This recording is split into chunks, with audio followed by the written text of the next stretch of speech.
Hello and welcome to Desert Rat Fiber Arts. I'm Desert Rat, but you can call me Lloyd. Today we continue our fiber study for 2023.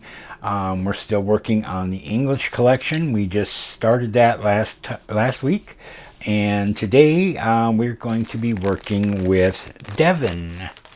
Let me just show you that. Now, one thing to note, there's two different breeds of sheep that are both have the name Devon in them. They're both from England, so I'm not certain which of the two it is. Um, but we'll get to that here in the field guided fleece in just a moment. So according to this, it's 40 to 60 microns, so it's probably going to be kind of coarse. Staple length is 200 to 250 millimeters, or 7.5 to 10 inches. Wow. That's some long locks. Yeah. And let's take a look in the book here. So the first one is Devon and Cornwall Longwool, which might be what this is. You can see the sheep there. And then the other one is on the next page, the Devon close wool. And that's that sheep. So which one it is in particular, I don't know. It's probably this long wool one here, because this has a staple length of 8 to 12 inches. But I'll go ahead and I'll read both. We'll start with the Devon and Cornwall Longwool. Of course, the breed is from England. Fleece weights 13 to 26 pounds. Wow. 6 to 11 and 3/4 kilograms.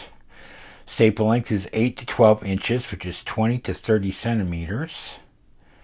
Fiber diameter is 36 to 40 microns. So, yeah, this one says 40 to 60, so we'll see.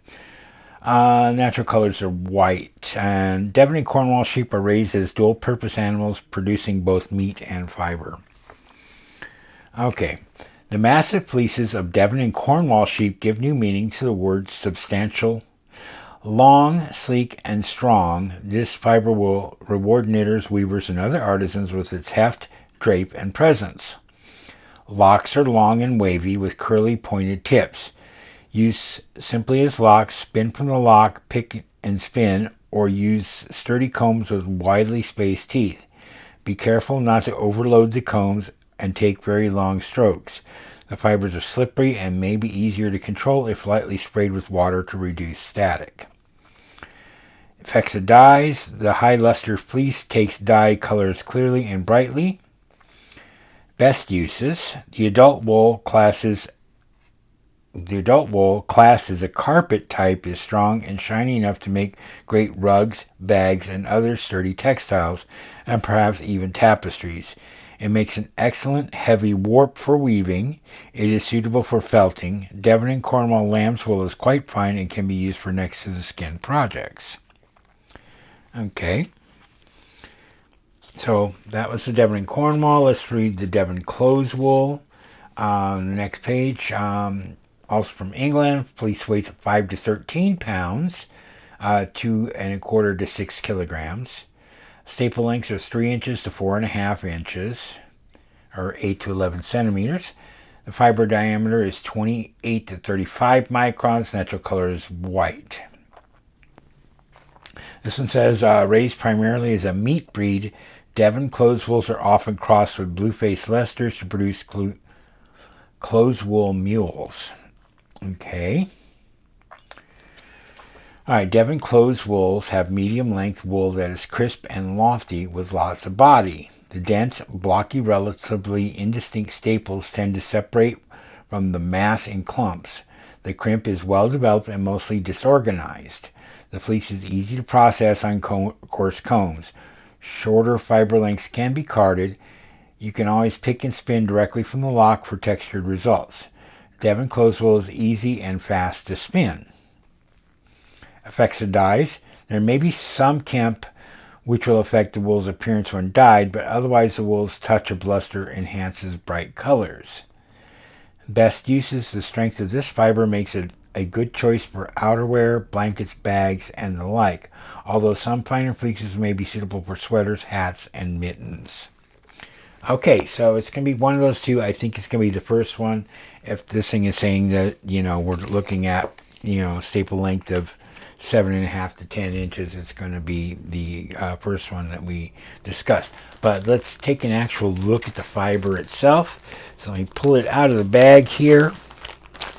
Oh, and once again, I did purchase these myself from Hearthside Fibers on Etsy. I did pay for this out of my own pocket, and I am not sponsored in any way, shape, or form by them. I will include a link to this particular series, the English wools, in the description below. And if you look at the other videos when we were doing the international collection, the links will be in there for her international collections as well. So if you want to try spinning these, there's a link down there below, and you can purchase them yourself. So this is very coarse. Very coarse. It's kind of has almost like a hair-like texture to it. So let's pull off a staple here. Holy mackerel. Look at that. My ruler only goes up to like 6 inches here. So let's see. Let me pull off another staple, just one underneath that, just to make sure we got, that's his, about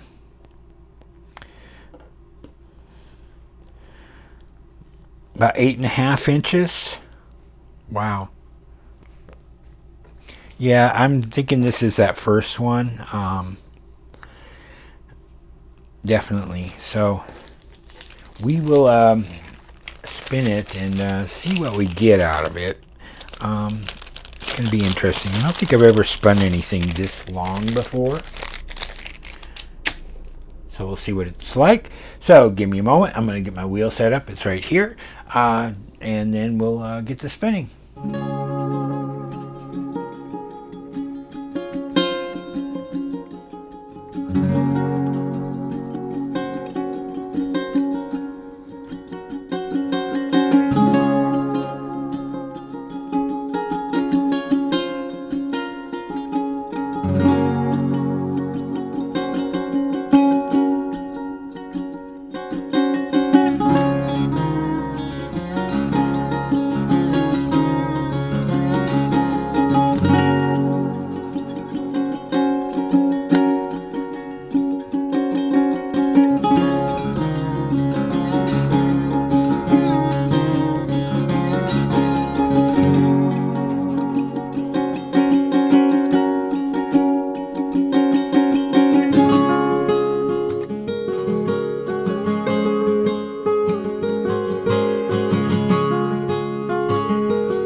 Okay, it's the next day. Our yarn has been wet finished, and hung up to dry. And this is our finished results. We got about 28 yards. It's about 10 wraps per inch, so roughly a worsted or a light worsted maybe. There's a lot of drape in this thing, but very little stretch. It's kind of squishy, but as you can see from all the hair that's sticking out here, this thing is pretty itchy. So yeah, the fiber on this is very strong. It took me a bit of just trying to break the yarn in it, and it took quite a bit of effort to break the yarn. So this would work really well as a warp on a loom. It would probably work well for rugs or tapestries or anything like that you're not going to have next skin, because yeah, you don't want that. It's unless you're into that kind of thing. It's a little too scratchy for next skin soft. I heard of people that do like really scratchy wools, but not me, and probably not the majority of you either. So would I spin it again? Yes, if I had a use for it. It wasn't a horrible. Again, it spun very nicely and it plied very nicely. Unless I was doing a big woolen weaving project or something like that, I don't know what else I would use it for, to be honest. So I wouldn't knit or anything with it. It just, to me, it doesn't seem usable for something like that. Although it would probably felt really well. I was reading that some people do felt with it. It takes a little bit of effort to get it to felt, but you get a really good piece of fabric when you do felt it. So maybe you could use it for that. But otherwise, yeah, I wouldn't go out of my way for it unless I needed it for something in specific. Anyway, so next week we're going to be doing a Dorset horn. So that's our next one in line. Here we go. Got Dorset horn top. I don't think I've ever spun Dorset horn before. I'm positive I haven't. If I had, it was probably a small sample like this. So sounds enjoyable. So we'll see what happens with that. So until next time, happy crafting.